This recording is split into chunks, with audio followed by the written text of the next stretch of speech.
样是有生命的，就算是在捉怪物的时候，也不能杀生。皆因众生平等，大家明不明白呀？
小心！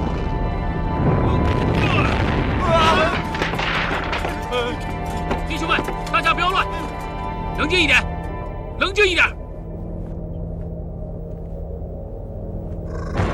嘿，谁呀？谁呀？让我来看看。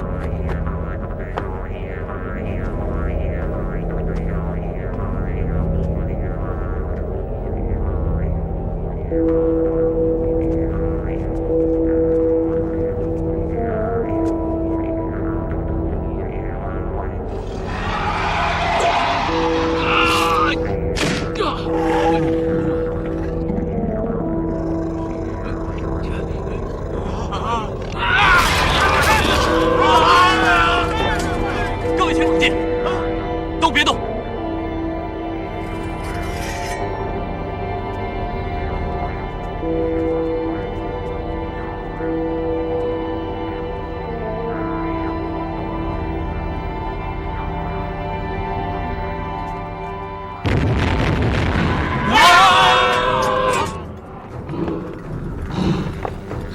怎么回事？有妖怪啊！妖怪呀！往哪儿去了？是妖怪哪里啊？在哪儿？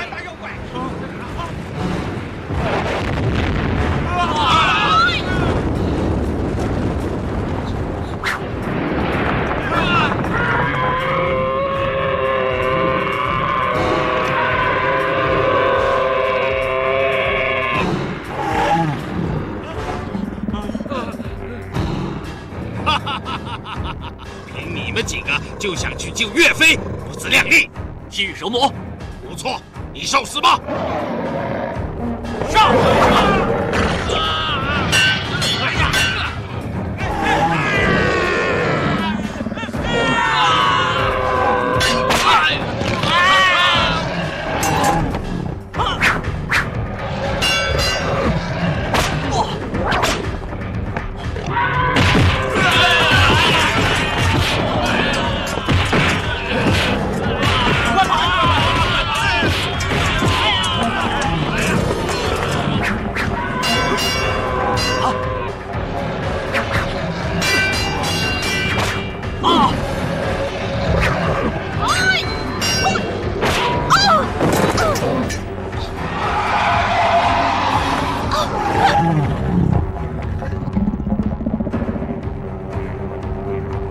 血伤害他。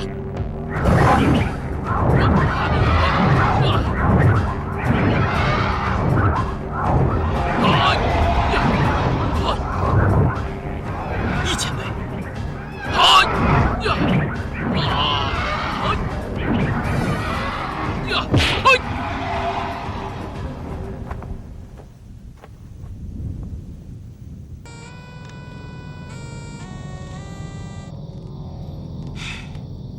宝贝儿啊，宝贝儿，可恶的倚天行斩断你的尾巴，一定疼死了。你乖乖的出来吧，让我见见你。大哥一定会帮你报仇的。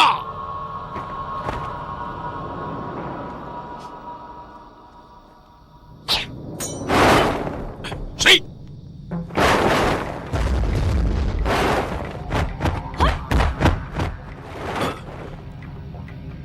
眼神差了点，手脚慢了点，还是回去再练2天吧。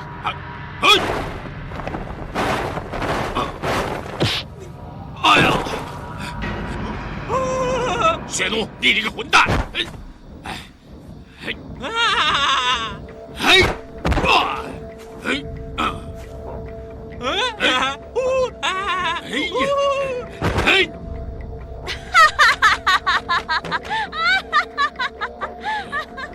蛇毒没有化掉你的脚吗？区区蛇毒，能奈我何？我早就吃了解药了。你们打伤了我的宝贝儿，这笔账怎么算呢？都是你多管闲事，要不是你，我早就打败易劲风，夺取盟主之位了。谁要你自作聪明，放出那条大蛇来乱舞，坏了我的大事？哼，凭你一个小姑娘，可以赢冥界山中的少庄主？呸！如果不是你碍手碍脚，我的宝贝儿早就将易劲风吞掉了。技不如人，还这么大口气，岂有此理！找死！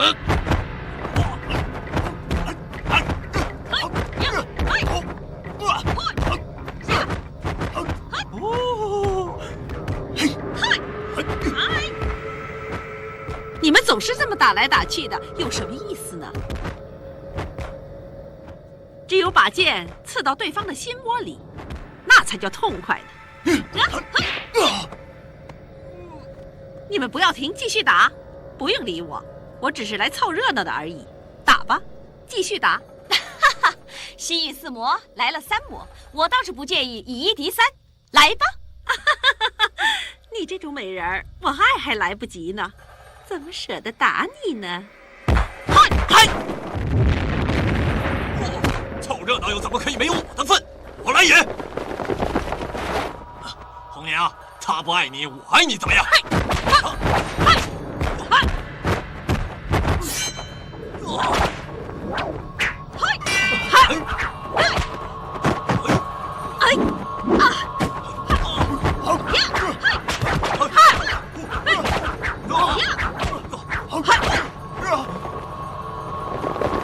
简直是胡闹！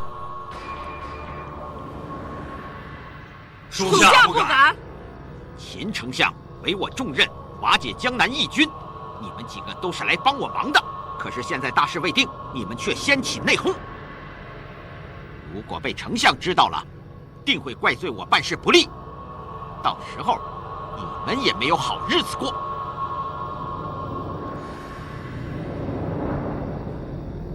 思荣，你混进义军里面，打探到什么消息了吗？义军之中，大部分人已经走散，其余的都是些不成气候的。哼，那些所谓的义军，表面上是忠肝义胆，实际上是一些贪生怕死之辈，不用我亲自出手，已经不战而溃了。我有一件事不明白。什么事情？我在义军中听说，岳飞是个忠义之士，他率军攻打荆人，是为了恢复宋氏江山。那干爹为什么还要阻止他呢？这天下间的事，不能只听人家道听途说，也不能只看表面。岳飞他的确立过不少战功，可是他不单单是为了我们大宋，他包藏祸心，拥兵自重。他借着攻打金人的名义，想壮大自己的岳家军，实际上他想谋反，想自己做皇帝。可是，没有可是，你的任务是完成丞相下的命令，其他的就不要多问了。思荣，你先回到明剑山庄，继续跟踪易继风的下落。这个臭小子是我的心腹大患。是。三魔听命。是。我会带领黑煞死士，到时候偷袭岳家军，你们兵分2路，我们就杀他个片甲不留，让岳飞死在金人的手里，身败名裂。人将死的表情，我是最爱看的。我要大开杀戒，一见血我就开心。秦姑娘，秦姑娘，秦姑娘，秦姑娘。传说中夜半3更的时候，对着月亮唉声叹气，会变成狼人的。别这样，前辈。唉，还叹气，干嘛？还为了那个泼辣妹啊？算了吧，前辈，你又帅，武功又高强，你说句话，大把姑娘一拥而上，何必为了那个秦姑娘要死不活的呢？你知道什么？武功再强，不过是用来防身的身外之物嘛。人生在世，最重要的是一个情字。哦，我说你到底懂不懂啊？懂了，你先放手再说好不好啊？不好意思啊，小兄弟，我也只有你能够听我说心事了。你叫我君宝就行了，前辈。君宝？嗯，君宝，你知道吗？秦姑娘实在是太像我深爱的女人了，他们2个真是太像了，太像了。那你以前那个爱人有没有她那么难搞啊？她简直啊，就是嫣然的在世啊！我认为她根本就是上天的安排，让我跟她再续前缘，一定是这个样子。是了，我要去向她表白，我要她知道我有多么的思念她。不好啊！为什么？第一，现在什么时候了？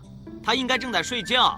第二呢，人家正在睡觉，你把人家吵醒，那股下床气，你受不受得了啊？她发起脾气来可不是开玩笑的。第三，女人睡觉的时候，你看见她那个样子，你是受不了的。不要破坏她在你心目中的美好形象，是不是啊？你说的也有道理啊。我觉得跟你相识这么少，可是交浅言深，不如今晚我们彻夜长谈吧。我破例告诉你一个人，我当年跟嫣然的爱情故事，怎么样？不用了吧？不行，你一定要听，听了你会感动落泪的。好啊，听也行，不过有个条件。什么？你要教我一招。嗨，那有什么难的？嘿，如果有人拿着一把剑对着我，而且刺向我的时候，那我要如何招架呀？你呀，要刺我才知道啊。那我真的刺过去了，前辈。来呀！嘿，嘿，嘿，嘿，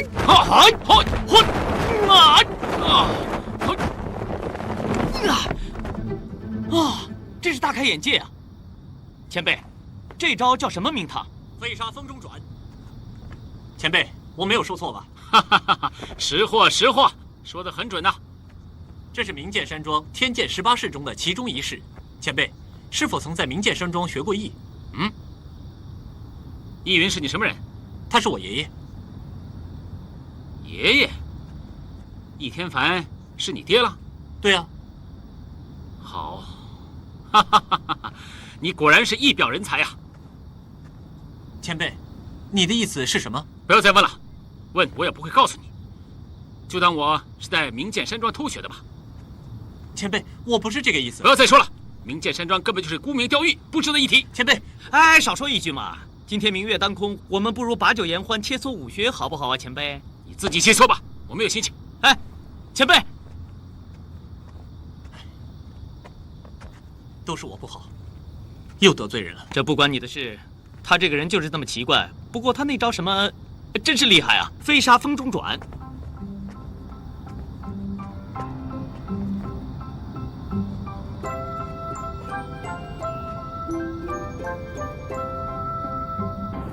好舒服啊，真的好舒服啊，好清新，真的好清新呀，好烦呐！真的好烦呐！你干嘛要学我？哎呀，晒晒太阳，好好伸一个懒腰就学你。一大清早，每个人都在学你啊！走开！这条街是公用的，我也有权用啊。要站也不能站那么近，近一点也是公用的。再近就别怪我不客气。再近一点也是公用的。你以为我不敢动手？怎么站都是公用的，打我啊！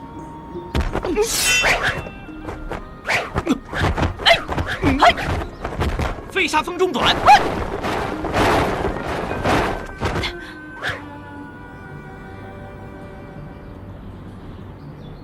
秦姑娘，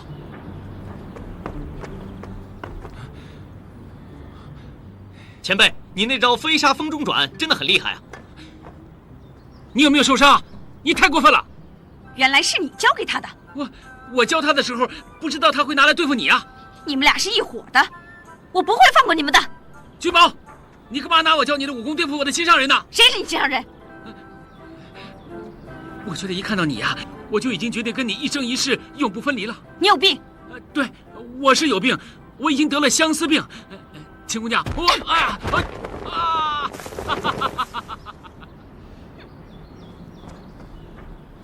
前辈，秦姑娘是出发的时候了。师傅，马老大的大队人马已经去救岳元帅。前辈，不如你也来助我们一臂之力。哎，我只对秦姑娘有兴趣，其他的我一概不管。秦姑娘去哪里，我就去哪里。哎呀，人多不一定好办事，只要我们大家齐心协力就对了。对，我们只能尽力而为了。好，出发，走。飞沙风中转。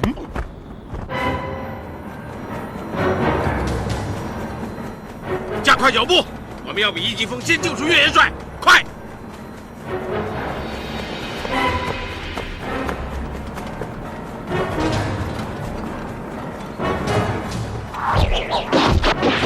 有埋伏！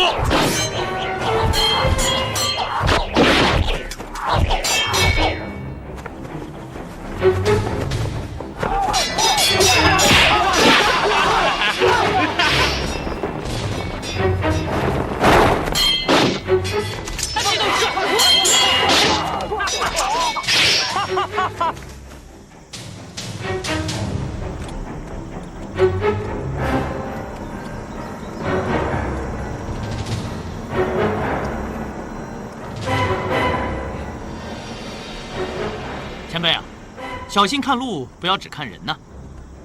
你放心啦，这个倚天行武功高强，留在这里一定碍事。哎呦，秦姑娘，你怎么了？我突然肚子疼。怎么会好端端的肚子疼啊？秦姑娘，不如你不要上路了吧？是啊，让我送你回黑风镇去，我给你找个大夫看病啊。你们大家都不要跟着我了，我带姑娘回去休息。我们走吧。哎，早不疼晚不疼，要等到上路才疼。好了，别多说了，时间不够，走吧。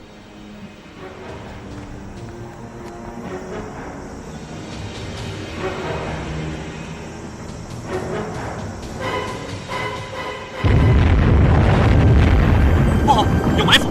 你去救岳元帅，这里有我。走。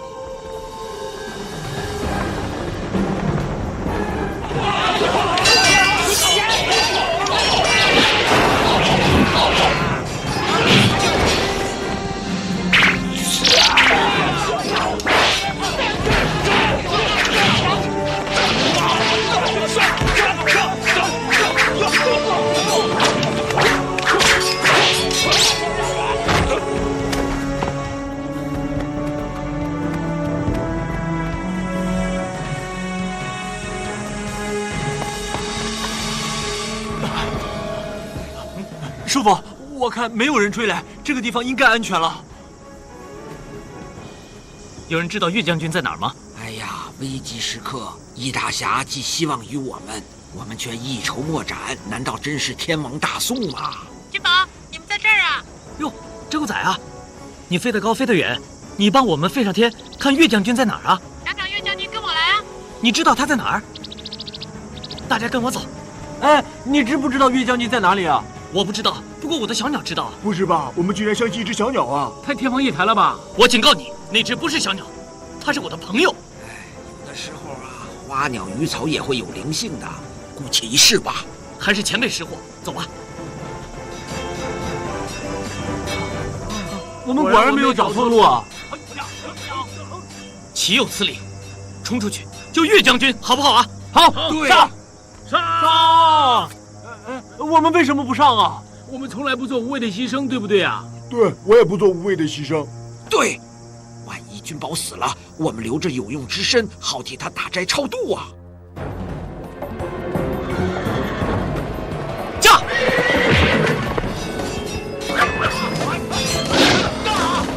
大战车！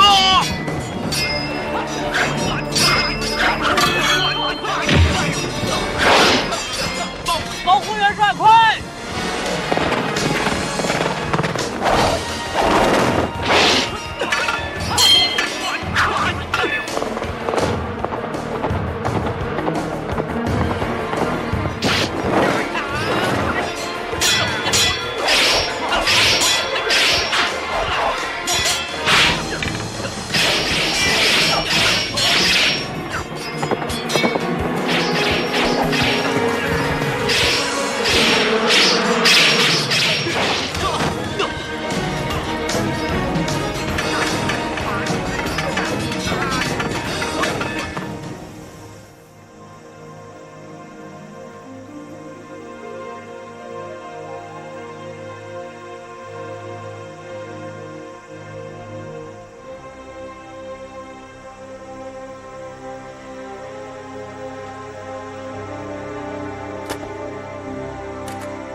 来吧，拔！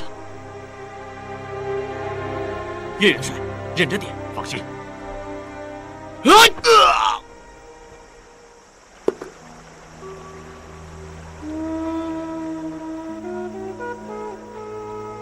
小兄弟，你冒死相救，岳飞感激不尽。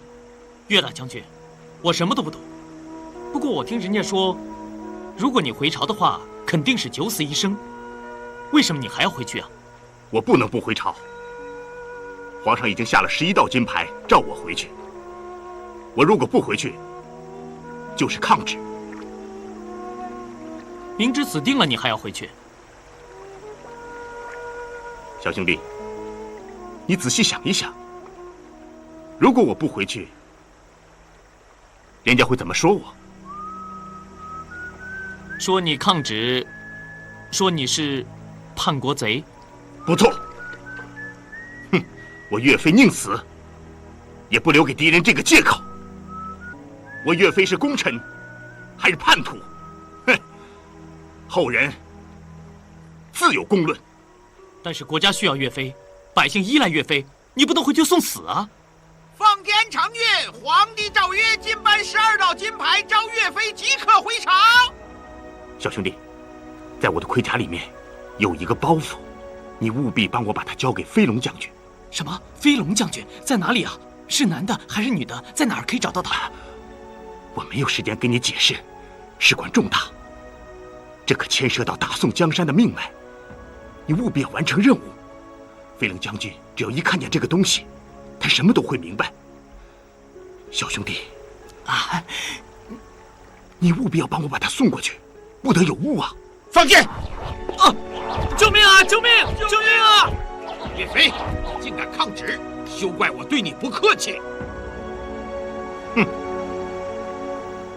我西八连这就跟你们上路。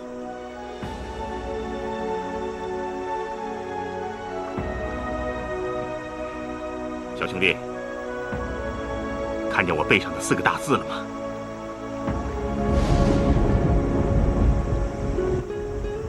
看到了。念给我听听。精忠报国。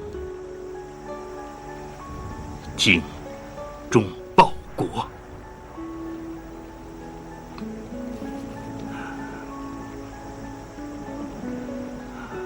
再念一遍。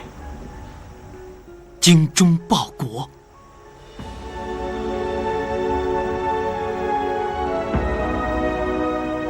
精忠报国。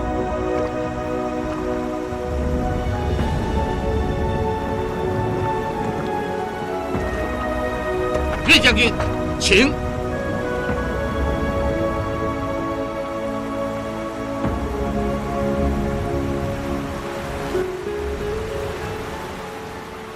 将军，放心吧，张君宝答应了你，一定做得到。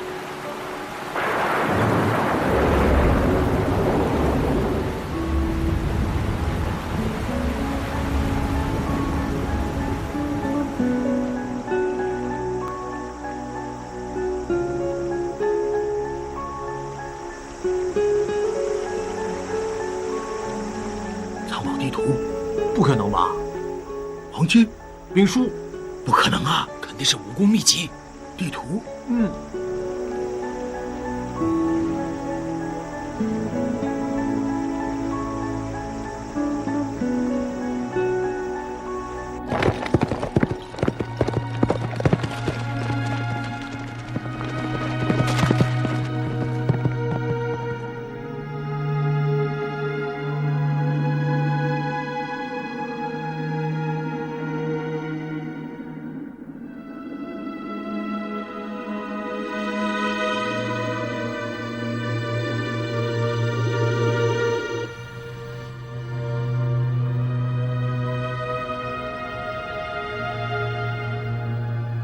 岳将军回朝，自知不活，交给庄君宝的，一定是很贵重的东西。对，说不定是什么藏宝地图，得到之后富可敌国。我看一定是武功秘籍，练到以后天下无敌。我说，应该是兵法、兵书之类的东西，因为岳将军乃用兵专家，一定是想岳家兵法流传后世。应该是宝藏，应该是武功秘籍。我说一定是兵法，宝藏，一定是兵法。岳将军在临终前交给张君宝的遗物，你们知道那是什么东西吗？你有消息吗？不要说出去啊！那是一张藏宝图。藏宝图，当年金兵入关，抢夺了无数的金银财宝，是岳飞将军把藏宝图从金兵手中抢了回来。听到他们说宝藏在哪儿了吗？他们正在说呢，咱们去听听，那不准可以发财。你知道吗？原来岳将军留下的遗物是一张藏宝图。什么？不是兵书吗？什么？你听到的是兵书？是啊，这个消息千真万确。我听到的是藏宝图啊。可是武林人士都这么说的。我相信那是武功秘籍。不，那是藏宝图。原来岳将军的遗物是一把无坚不摧的宝剑。可是我听到的是一本兵书，是不是兵书加武功秘籍？我说是兵书加武功秘籍再加宝藏才对。不对，是兵书加武功秘籍，加宝藏才对，一定没错。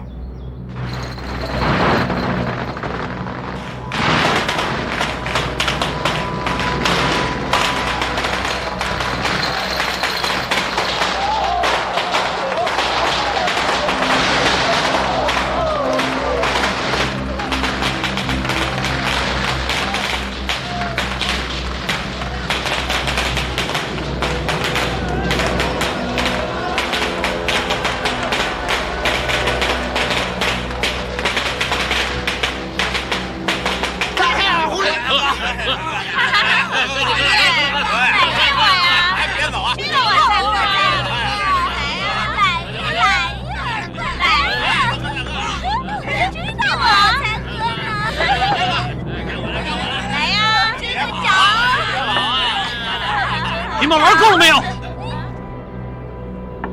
岳将军才死了不多久，他是为我们大宋的百姓而死的。你们不但不为他伤悲，还在这里寻欢作乐。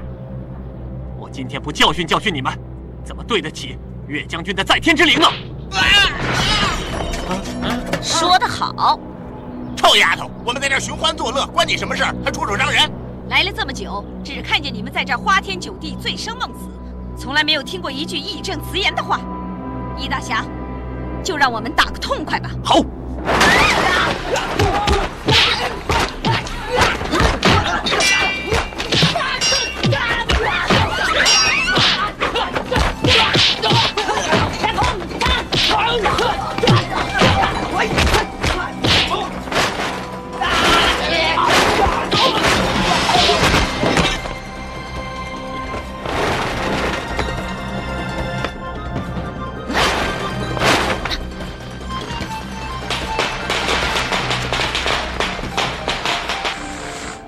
秦姑娘，易大侠，我们快走。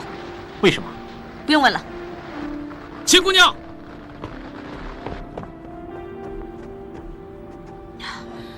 哎呀，终于把他给甩掉了。你和易前辈之间发生了什么事情？嗨，我也不知道。自从黑风镇一役之后，他就一直跟着我，走到哪儿他跟到哪儿，像个冤魂一样。我看他是喜欢上你了。一说我长得像他以前的爱人，真是受不了。他是个情痴啊。我看他像个疯子，这一路上想甩都甩不掉。刚才真是多亏你了。不用客气。之后你有什么打算？不知道，我只是怕他再追过来。哦，不如这样吧，若不嫌弃的话，你可以到明剑山庄来小住几天，再做打算。这样可以吗？当然可以了，我爷爷是个很好客的人，你放心吧。那就恭敬不如从命了，真是多谢了。我怕他会再追过来，咱们还是快走吧。好。飞龙将军，谁是飞龙将军啊？天大地大，我要去哪儿找啊？哎呦，师傅，我肚子疼，我上个茅厕。这很简单啊，飞龙将军顾名思义，他是个将军，我们到军营上去找。我看是个火头厨师才对啊，一定要问问厨房的小工。到时候我们去问问岳元帅的老部下，这事儿能1传10，10传100，我们不就很快解决问题了吗？当然不行了。如果有人想冒充飞龙将军怎么办呢？再说了，如果可以那么张扬，元帅就不用那么神秘，那么紧张了吗？小二，有没有一个叫张君宝的投诉啊？没有。江湖上传说呀，张君宝的手上有岳元帅的遗物，还说遗物好像是至高无上的武功秘籍，也不知是真是假呀。空穴来风未必无因，是真是假都好，只要尽快找到张君宝，叫他把遗物交出来。这2个是华山派的人，各大门派都在这里抢遗物，莫名其妙。掌柜的，有没有一个叫张君宝的来投诉啊？没有啊。怎么又是黑狗寨的人？不好惹啊！我一定会重金赏给你。是。什么时候武功秘籍又变成藏宝图了？你在干什么，张君宝？张君宝，师傅，我们一定要找到张君宝。对，你们看到张君宝没有？没有。我们太虚观也在找张君宝。对呀。你们真的没有看见张君宝吗？没有。我们真的没有看见张君宝。没有。找我们走。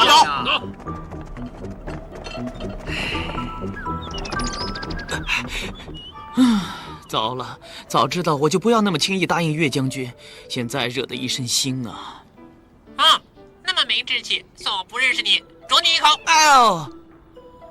男子汉大丈夫，说得出做得到，无论上刀山下油锅，我都要为岳飞岳大人找到飞龙将军为止。这样认不认识我啊？这样才像话嘛！那我就封你做我的偶像了。偶像还谈不上，找我做你的榜样，这还差不多。我晕了。小子，不要再装晕倒，我可要出绝招了。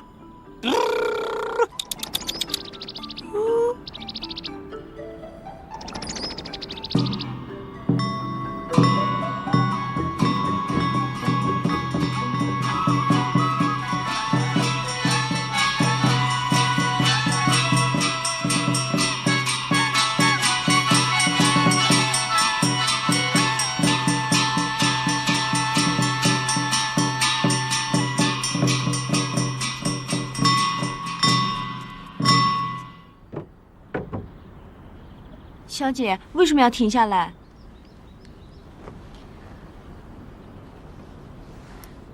时候还早，午时没过就进门的话会不吉利的。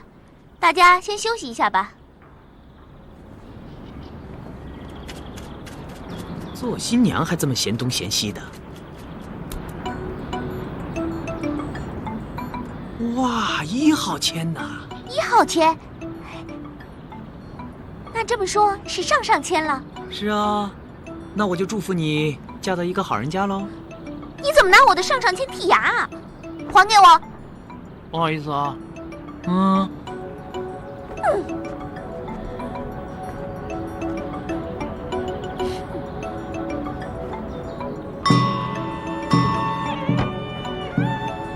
新娘好年轻啊，何止年轻啊，还挺漂亮的呢。瞧你不但没钱，连个老婆都没有。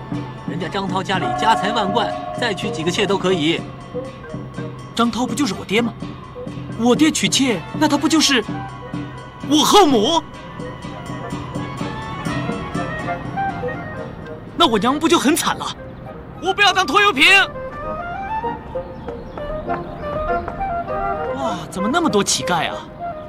喂，大哥，怎么那么多人挤在门口啊？今天张家纳妾，张老爷大发善心派米，我们都是在这等着派米的。哦，吓了我一跳，我以为我们家里变成丐帮总裁了。站住！我急着找我阿娘，别挡着我啊！谁是你娘？张家大少奶奶不就是我娘吗？她没有告诉你们吗？胡扯，从来没见过你。滚开！你们信不信？不信。那你们呢？信。喏。大哥，是我。进来。大哥，恭喜你啊！今天是你纳妾之时，小小礼物，请你收下。大哥，今天是您的大喜日子，是什么事情惹您不开心呢？我问你，秦丞相要杀岳飞的时候，你为什么不提早告诉我？原来是为这件事情啊！岳飞他不识时务，所以他死不足惜吗？什么死不足惜？岳将军忠心报国，可以撑得住半壁江山。你们残害忠良，百姓会痛骂你们的。我只知道替丞相办事情，其他的事情我一概都不过问。废话，秦丞相对我们是有知遇之恩，可人世常情，哪能因为小恩小惠而忘了忠心报国的大义啊？我们张家虽然不是书香门第，但我们过的是清清白白的。你们这么弄下去啊，那就是千古的罪人。你要这么走的话，我这个大哥不认你这个三弟。大哥，算我做错了还不行吗？知道错了，那就得改。以后你要见到秦桧的话，一定要问他为什么要杀岳飞。好。再有，以后秦丞相要和别的将军有什么隔阂的话，一定要阻止他，知道吗？知道了。我以后一定按照大哥您的意思去办，这还不行吗？大哥，那这点小礼物您赶快收下，我就先走了。我说的话你要记住了。记住了。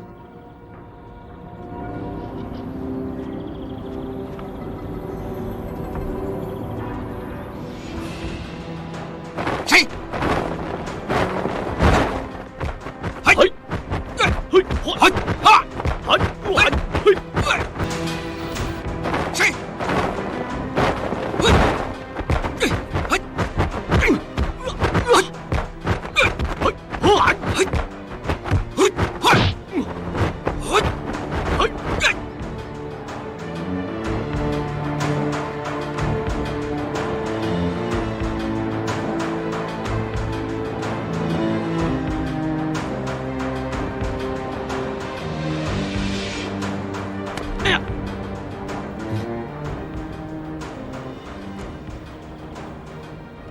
每逢扎马步就会腿软的，莫非是君宝？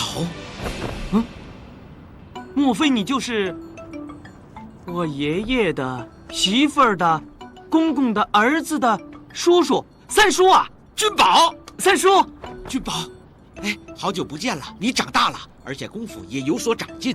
刚才我险些要败在你的手下呀！嗨，我这些三脚猫的功夫哪比得上三叔啊？哎，我先去找我娘啊！哎，君宝，听说最近江湖上的黑白两道都在找你，究竟是什么事啊？啊？这说来话长，我先去找我娘了。哎，听说岳飞有件东西放在你那里，是真的还是假的？告诉三叔。三叔帮你保密吗？你不相信我？信呢，当然相信三叔会保密啊。那就讲啊。不过我答应了别人要保密，所以一样不能说。哎，岳飞真的没有看错人。我从小就知道你绝非池中之物。等三叔有时间再多教你几招，怎么样？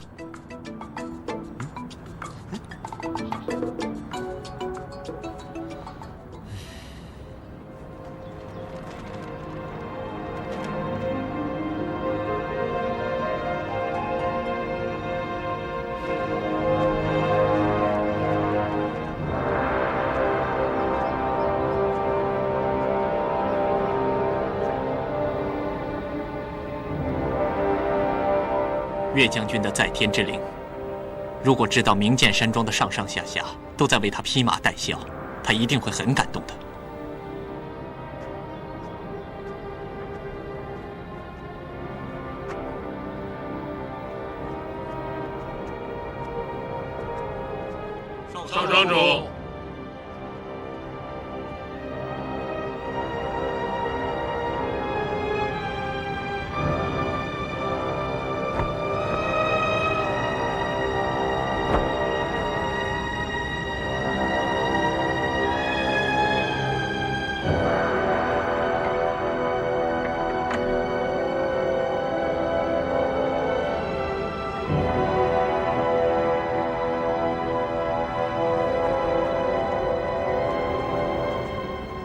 爷爷，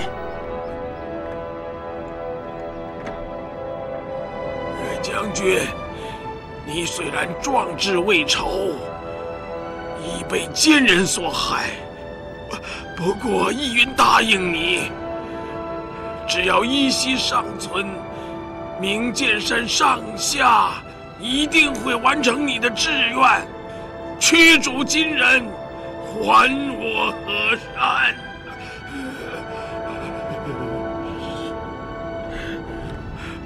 爷爷，我帮你。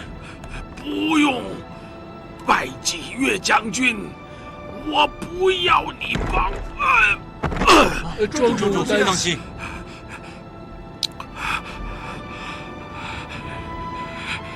岳将军在天之灵得以安慰，岳将军在天之灵得以安慰，岳将军在天之灵得以安慰。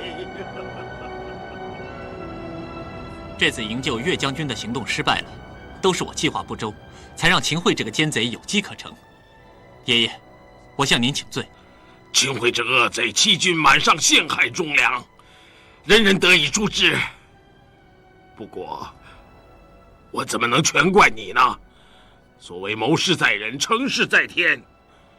这次你已经尽力了，可能宋氏当遭此劫呀！啊，老庄主不用灰心，只要抗金之心不死，我南宋军民齐心合力，其利断金，定可恢复我山河。好一句其利断金，说得好，好！小女子大言不惭，老庄主见笑了。要成就大业，就得有这种气概。我喜欢呢。秦姑娘，不妨在这里小住几天。民间山庄地结人灵，难得一见，小女子孤陋寡闻，承蒙庄主错爱，那就却之不恭了。芳儿，要好好照顾秦姑娘。好。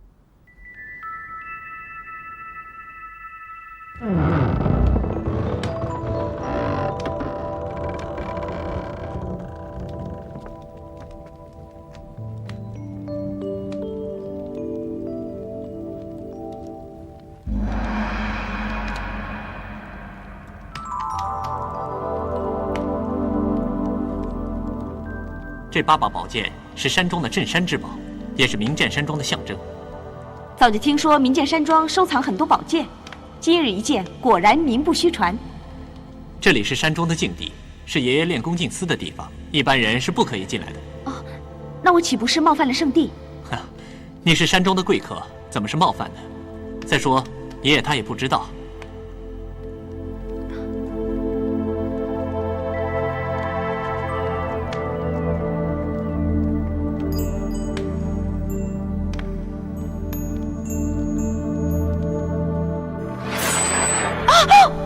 小心，没事吧？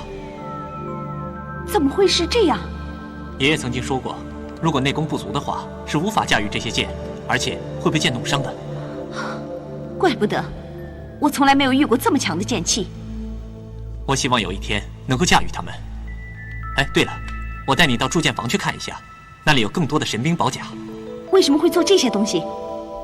为了北伐金人，以备不时之需。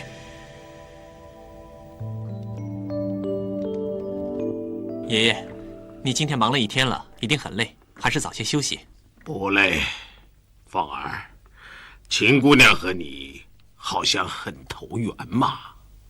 哈，爷爷，你不要误会，我和秦姑娘之间只是萍水相逢。更何况，抗金大业还未完成，我绝不会想这种儿女私情的。说的也是啊，怪你生在乱世，心思要放，也该放在抗金大业上。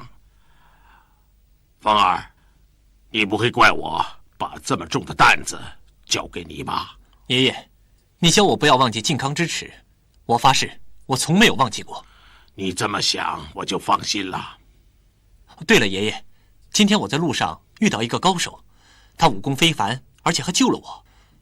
他好像和山庄还有一丝关系。他叫什么名啊？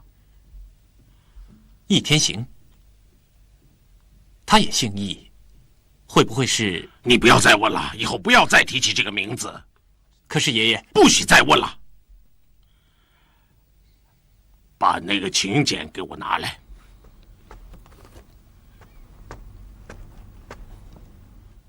爷爷，张涛纳妾让我去喝喜酒，我想让你带我去走一趟。可是爷爷，你不是最讨厌这种事情吗？江湖盛传，岳将军临死之前把一样重要东西交给了张君宝。张君宝，借此他父亲纳妾，我想让你趁此机会去探探虚实，看那东西是否在张家。秦桧也会浑水摸鱼，万事你要小心为上。好，我知道了。不错，我之前派了那么多人到处去打探消息，结果一事无成。你只用了短短几天的时间，就能把这山庄的地图搞得清清楚楚，真不枉我对你的一番苦心呢。当然了，你什么时候让我办的事，我办得不好呢？难怪常言道英雄难过美人关，这美女一出现，真是手到擒来。哎，可师傅，经过我的查探，山庄上下都是忠义之辈，不像干爹所讲有谋反之心啊。他们私造兵器，难道还不算有谋反之心吗？他们私造兵器是为了对付金兵的。你太天真了，那只是他们去蒙骗别人，他们实际上其实是想跟朝廷作对。这个明剑山庄，我一定要把他们铲平。有这个必要吗？你是替我办事的，你只要按照我的计划行事就行了，不是让你自己自作主张。你继续跟易地峰在一起，仔细打探他的消息，其他的事情你就不要多问了。知道了。另外，我还有一件事，听说岳飞在临死之前交了一件很重要的东西给张君宝，丞相很是心急，想知道是一件什么样的东西。听说还关系到我大宋的国脉，所以我要你赶快的把它尽快的查清楚。是。哎，这把沙哑之中带点尖锐，凄厉之中带点激情的声音，一定是我娘独特的哭声。看看谁回来了？君宝，你怎么会回来的？怎么了？看到你这个样子，好像不太欢迎我回来，不想看看你儿子啊？怎么会呀？娘想你想的心里好苦啊！真的？是不是真的有那么苦啊？有没有苦瓜那么苦啊？娘哭得这么伤心，你还跟娘开玩笑？就是知道你伤心，所以才跟你开玩笑嘛，平衡一下你的心情吗？君宝，你怎么会突然回来了啊？这要让你爹知道了，可就糟了。知道就知道啊，看娘才要紧嘛。为了见娘一面，我死也愿意啊。你真会哄人。告诉娘，到底是怎么回事啊？本来我不打算回来的，不过今天在村口听到个消息，说爹要娶个妾室，是不是啊？你不知道我有多伤心。你爹纳妾，我不能拦他呀。那你哭又怎么样啊？你哭他还是要纳妾啊。你不是我，你不知道我有多伤心。哪个女人愿意和别人分享自己的丈夫？而且那个女人她才20岁呀！20岁？20岁？20？君宝，你怎么也不听娘的话了呢？君宝，来，请坐，请坐，坐这儿。哎，这儿可是水上一条龙，互相认识认识啊。大哥，我有件事情跟你商量一下。什么重要事儿？明剑山庄少庄主到，恭喜！哎呀，难得赏光，这不是使张家大院蓬荜生辉吗？恭喜！哎，张前辈，今天是你的大喜日子，小小意思不成敬意。哎，少庄主亲自光临，老夫不胜荣幸啊！来，里面请啊，里面坐。师傅，好像不是跟你很熟哎。他没看见我，走。哎，易老先生现在如何呀？前辈有期，爷爷身体健壮，今天是爷爷叫我给你送礼来的。哎，客气客气，我改日一定上明剑山庄，亲自给老庄主请安去。爷爷一定会很高兴的。庄主，白马帮主到。三弟，帮我招呼招呼少庄主啊！好，请。一路上辛苦了。张兄客气了。不知君宝在不在？你跟君宝很熟吗？我和君宝一见如故，交浅言深，我想和他好好聚一下。君宝能交上你这么年轻有为的少庄主，真是前世修来的。等一下，我叫人把他叫来，我们先这边请。请。师傅，好像没人理我们。师傅，我们没来错地方吧？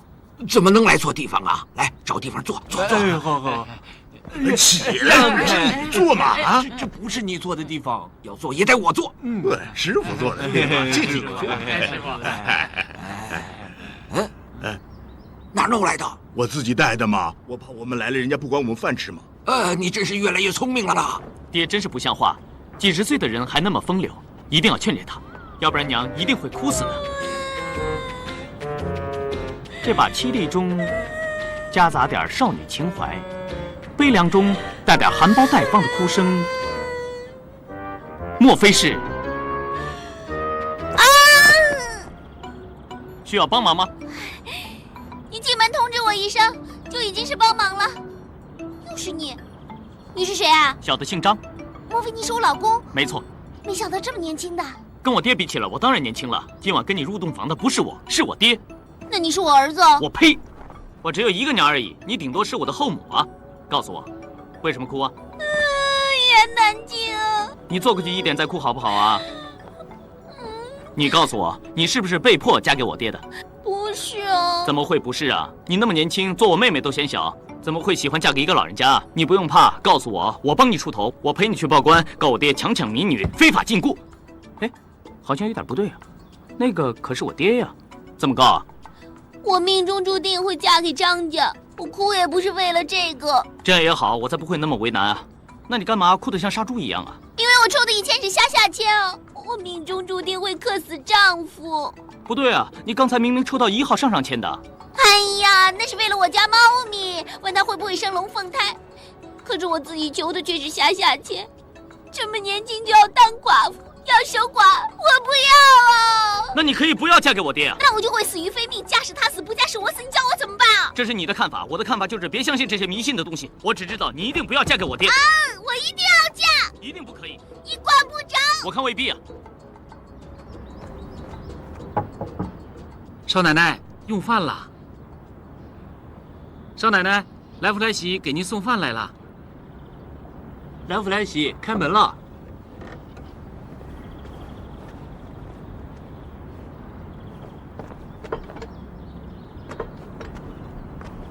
少奶奶，可以用饭了。少奶奶，少奶奶不见了！通知老爷，少奶奶不见了！什么？少奶奶不见了！少奶奶不见了！少奶奶不见了！胡闹！岂有此理！大哥，你找我？道红给带走了。发生什么事了？君宝什么时候回来的？说，为什么不告诉我？大哥，到底发生什么事了？这是君宝留下的信，是他把道红给带走的。君宝不会那么大胆。自己看。爹，不好意思，又给你添麻烦了。我这次回来抢走你的妾室，不过你可千万别误会，我这么做不是为了要报仇。我带走她基于2大原因：第一，我见那位姑娘好可怜，年纪小又不懂事，而且她根本就不愿意嫁给你，爱情是不能勉强的。第二，我想帮爹你积点阴德。我上山这么多年，或多或少都读过很多佛经，高深的佛经，我说了你也不懂。但你一定听过“色即是空，空即是色”这2句话。你现在做的坏事，以后就会有报应。你想想，下辈子你投胎做女人，要你嫁给一个自己不喜欢的老头子，你会怎么想呢？我现在把他带走，就当是帮你做一件善事。等你下辈子投胎的时候，不要做畜生。你儿子我帮你做了一件好事，你一定觉得很骄傲。送他回乡下，我就回去。好好照顾娘，别再娶妾室了，这样子会很伤她的心。祝爹身体健康，寿比南山。君宝字。三弟，你说君宝回来，他为什么不见我呢？都是你的错。君宝从小被你送去道观，在那个地方没有爹娘教他，才变成这样的。你看，你又说这个，我不是早跟你讲过吗？我跟君宝的命相冲，他不离开家，对我们俩谁都不好。你就是迷信。你才迷信呢！你懂什么？我们家本来好好的，也不知道你在哪儿听人家乱说什么香客。哎呀，行，你懂什么呀？又说这一套。大哥大嫂，我看你们俩就不要再吵了。依我的意思，咱们先去把君宝找回来。现在最重要的是，我向江湖上来的人怎么交代？我想纳妾，妾没了。老爷，什么事？外面突然来了好多江湖人士，说是要找少爷的。怎么会是这样？君宝不会出什么事儿吧？啊！君宝一定在外面惹什么祸了。我得去看看。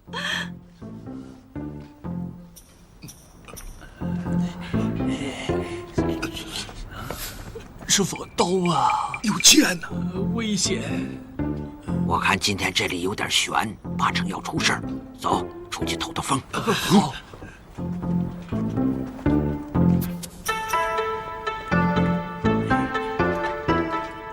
快走！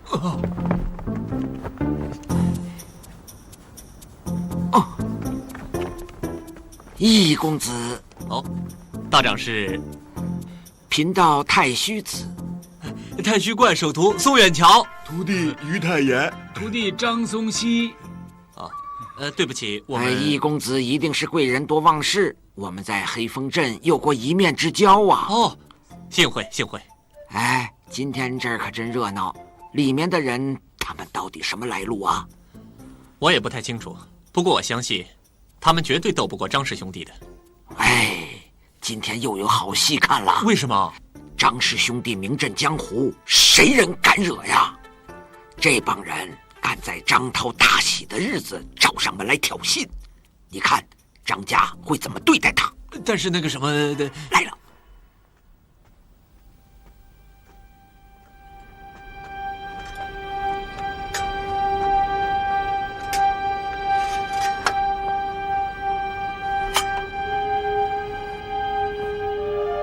各位大驾光临，张涛有失远迎，还请江湖各界人士谅解。